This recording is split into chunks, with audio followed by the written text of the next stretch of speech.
कहानी की स्टार्टिंग में हमें एक कबीला दिखाया जाता है जो कि बर्फीले माउंटेन्स पर बसा होता है, जो कि खाने के लिए बड़े बड़े मैमथ्स यानी हाथियों के ऊपर डिपेंड थे। लेकिन धीरे धीरे उन मैमथ्स का उनके इलाके में आना बंद हो गया और कभी कभी तो आते ही नहीं थे, जिसकी वजह से वो कबीले वाले भूखे रहने लगे और शिकारी परेशान होने लगे। कबीले में एक बूढ़ी औरत थी जिसे कबीले वाले बड़ी माँ कहते थे। वो मानती थे कि वो आत्माओं से बात कर सकती है और पूर्वजों से पूछ सकती थी कि कबीलों को कैसे बचाना है। तभी कबीलों के लोगों को एक लड़की मिलती है जिसे वो बड़ी माँ के पास लेकर आते हैं। यह सब एक लड़का डीले चुपके से देख रहा होता है। बड़ी माँ बोलती है इसे पूर्वजों ने भेजा है और ये 4 पैरों वाले राक्षसों की सूचना लेकर आई है जो यहाँ तब आएंगे जब हम अंतिम शिकार पर जाएंगे। लेकिन हमें चिंता करने की कोई जरूरत नहीं है क्योंकि तब एक नया योद्धा सामने आएगा और ये लड़की उसकी स्त्री बनेगी। और इतना कहकर बेहोश हो जाती है। उस लड़की का नाम एबोलेट होता है।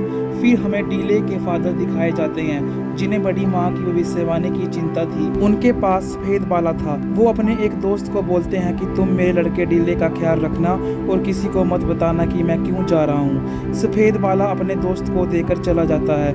नेक्स्ट सीन में हमें डीले दिखाया जाता है जिसका कुछ बच्चे डरपोक का बेटा बोलकर मजाक बना रहे होते हैं। जब डीले अकेला बैठा होता है तो एबोलेट आकर उसे बोलती है तुम भी अकेले हो मेरे जैसे। वो कहता है कि मेरे परिवार को मार दिया है 4 पैरों वाले शैतान ने। वो बोलता है तुम अकेले नहीं हो, मैं हूँ तुम्हारे साथ और रहूँगा।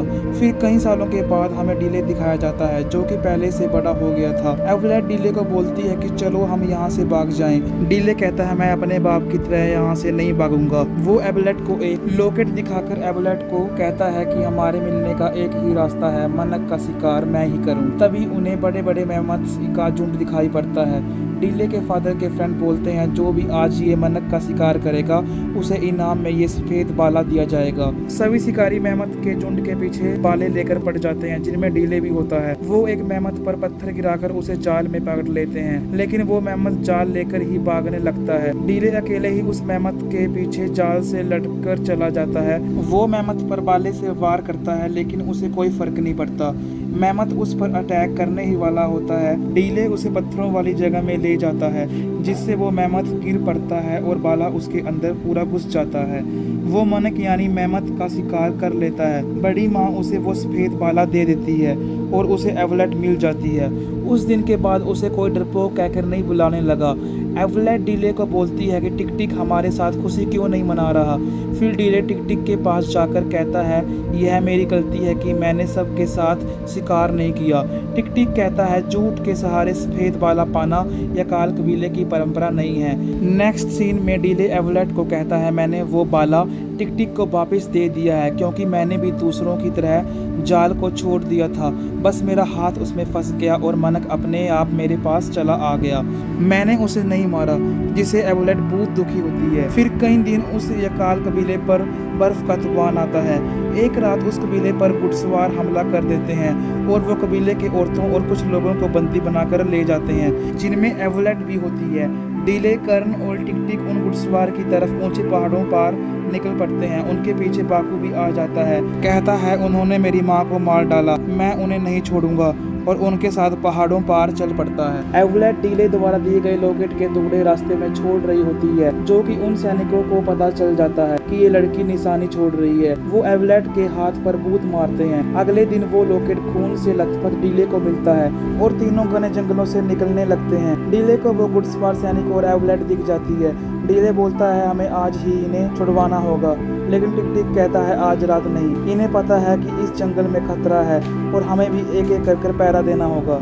रात में जब सब सो रहे होते हैं तभी डीले एबोलेट के पास आता है। उन लोगों को पता चल जाता है कि यहाँ कोई आया है। डीले और एबोलेट बाकी कबीले के लोगों को छुड़वाते हैं। उन्हें वो घुड़सवार लोग देख लेते हैं और उनके पीछे पड़ जाते हैं। डीले एबोलेट और बाकू सब लंबी लंबी घास से जा रहे होते हैं कि उन पर बड़े बड़े पंछी हमला कर देते हैं। बाकू पेड़ पर चढ़ जाता है। डीले एबोलेट को कहता है मैं इन पंछियों को दूर ले जा रहा हूँ। जब डीले वापस आकर देखता है कि एबोलेट और बाकू को उन सैनिकों ने वापस पकड़ लिया है। इधर डीले को टिक टिक जख्मी हालात में मिलता है और उसे बैम्बू के स्टिक्स के सहारे अपने साथ ले जाता है। रात को कुछ खाने के लिए डीले जब हिरन का शिकार कर रहा होता है तो वो भागता भागता एक खड्डे में गिर पड़ता है। तभी बहुत जोर की बारिश होने के कारण वो गड्ढा पानी से भर जाता है। डीले को वहाँ साइबर टूथ यानी टाइगर भी दिखता है जो कि पानी में डूब रहा होता है। डीले उसे साइबरटूथ की जान बचा लेता है। साइबरटूथ उसके पास आता है और वहाँ से चला जाता है। टिक टिक डीले को बोलता है वहाँ दूर किसी कबीले पर लड़ाई हुई है और मैंने चीखें भी सुनी हैं। वो दोनों उस कबीले की तरफ निकलते हैं। वहाँ पहुँचते ही कबीले के लोग हमला करने लगते हैं, लेकिन तभी वो साइबरटूथ टाइगर आ जाता है। डीले के कबीले वालों से जान बचा लेता है। कबीले का नाकू नाम का कैरेक्टर डीले से पूछता है तुमने साइबरटूथ से कैसे बात की। उस कबीले के लोग उन्हें खाना खिलाते हैं और उनकी सेवा करते हैं। डीले उन्हें कहता है तुम हमारी भाषा कैसे बोल लेते हो। नाकू बोलता है तुमसे पहले यहाँ ऊंचे पहाड़ों से एक व्यक्ति आया था, तो हमारे पूजनीय ने उसकी हमें भाषा को सीखने को बोला था। उस व्यक्ति की शक्ल तुमसे मिलती है। डीले कहता है अब वो आदमी कहाँ है। नाकू कहता है जब तुम्हारे पिता यहाँ आए थे वो मेरे मित्र बन गए। शैतान लोग उन्हें देवताओं के पर्वत पर ले गए, वहाँ से कोई वापस नहीं आता। नाकू बोलता है हमारे पूजनीय कह रहे हैं कि तुम हमारे लोगों को छुड़वा कर लाओगे। हमारे यहाँ भविष्यवाणी है कि एक दिन वो आदमी आएगा और हमारे लोगों को छुड़वाएगा और वो साइबरटूथ से बात कर सकेगा। फिर डीले उस नाकू के कबीले और दूसरे कबीले वाले लोगों को वहाँ जाने के लिए इकट्ठा करता है। डीले सभी कबीले के सेना को इकट्ठा कर निकल पड़ता है। डीले देखता है वो घुड़सवार सैनिक एवलेट और बाकी कबीले के लोगों को रिवर से ले जा रहे हैं। उनमें नाकू का लड़का भी होता है। कुछ कबीले के लोग बोलते हैं हम नदी के रास्ते तैर कर नहीं जा सकते और दूसरा रास्ता बहुत लंबा है और खतरनाक भी। हमें डिजर्ट के बीच से होकर जाना होगा जहाँ से कोई नहीं अभी तक गया। डीले बोलता है हमें अपने साथियों के लिए ये करेंगे। फिर सभी डिजर्ट के रास्ते निकल पड़ते हैं। उन्हें सफर करते कई दिन बीत जाते हैं। फाइनली वो वहाँ देवताओं के पर्वत पहुँच जाते हैं। वहाँ पर बड़े बड़े पिरामिड्स बनाए जा रहे होते हैं। बंदी बनाए हुए लोगों से जबरदस्ती काम कराया जा रहा होता है। भारी सामान को ऊपर ले जाने के लिए मेहमत यानी हाथियों का सहारा लिया जा रहा होता है। ये लोग अपने आप को कहते हैं कि हम आसमान से आए हैं और उनका गॉड कभी भी अपना फेस रिवील नहीं करता और हमेशा पर्दों में रहता है। वो सिर्फ इनको ऑर्डर देते हैं कि गुलामों से काम जल्दी कराओ। डीले और नाकू चुपके से गुलामों के टेंट में चले जाते हैं। वहाँ इनके सामने एक ब्लाइंड मैन को लाया जाता है जो कि इनको बोलता है 3 गॉड में सिर्फ एक ही गॉड रह गया है। डीले पूछता है इसे कैसे मारा जा सकता है। वो बोलता है ये सिर्फ एक ऐसा इंसान से डरता है जिसके बॉडी पर अजीब निशान हो गए और वो निशान ऐसे हैं जैसे आसमान में दिखने वाले निशान है। डीले को वहाँ ये भी पता चल जाता है उसके फादर की डेथ हो चुकी है और उन्हें इन्हीं लोगों ने मारा है जो उनके कबीले वालों को गुलाम बनाकर लेकर गए थे। जब डीले और नाकू अपने लोगों के पास वापस जा रहे होते हैं तभी उन्हें 3 लोग देख लेते हैं जिससे उनमें फाइट हो जाती है। इसमें टिक टिक मारा जाता है और मरने से पहले वो व्हाइट भाला डीले को दे देता है। उस इलाके के कुछ लोग देखते हैं कि एवलेट के हाथ पर वही निशान है जो कि सेम आसमान में दिखने वाले वही निशान है जिसकी बात वो ब्लाइंड मैन डीले को बता रहा था। सब ये देखकर पूछ डर जाते हैं और एवलेट को अपने गॉड के पास ले जाते हैं।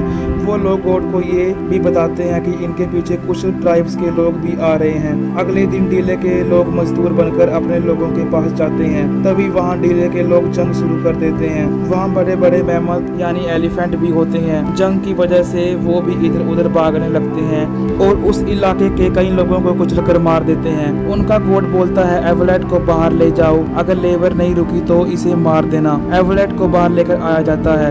एवलेट को देखते ही डीले और उसके दोस्त कबीले के लोग रुक जाते हैं, सब चुप जाते हैं। गॉड का एक आदमी बोलता है जिसको भी एवलेट को ले जाना है वो ले जाओ, उसे हम नहीं रोकेंगे। डीले कहता है मैं एवलेट को ले जाऊंगा लेकिन बाकी सब का क्या होगा। गॉड बोलता है ये सब हमारे गुलाम है। डीले उस वाइट बाले से गॉड पर वार करता है। वो बाला उसके आर पार हो जाता है। वो सभी गुलामी के लोगों को बोलता है कि देखो ये भी हमारी तरह इंसान था। लेबर और डीले के लोगों के बीच जंग शुरू हो जाती है। इस जंग में डीले के लोग जीत जाते हैं लेकिन एक घुड़सवार आदमी एवलेट को तीर मार डालता है जिससे वो मर जाती है। डीले उस आदमी को मार डालता है। यह सब बड़ी माँ अपनी पावर्स की हेल्प से देख रही होती है। यहाँ पर बड़ी माँ अपनी जान देकर एवलेट की जान वापस ले आती है और एवलेट जिंदा हो जाती है। जाने से पहले कबीले के लोग डीले को कुछ बीज देते हैं और कहते हैं कि तुम्हारे डैड चाहते थे कि तुम ये बीज अपने जगह पर लगाओ। डीले अपनी जगह पर जाकर ये बीज लगा देता है और जिससे कि वहाँ पौधे उगने लगते हैं और उस दिन के बाद वहाँ अब किसी को भूख का सामना नहीं करना पड़ता। और यही हमारी मूवी की एंडिंग हो जाती है।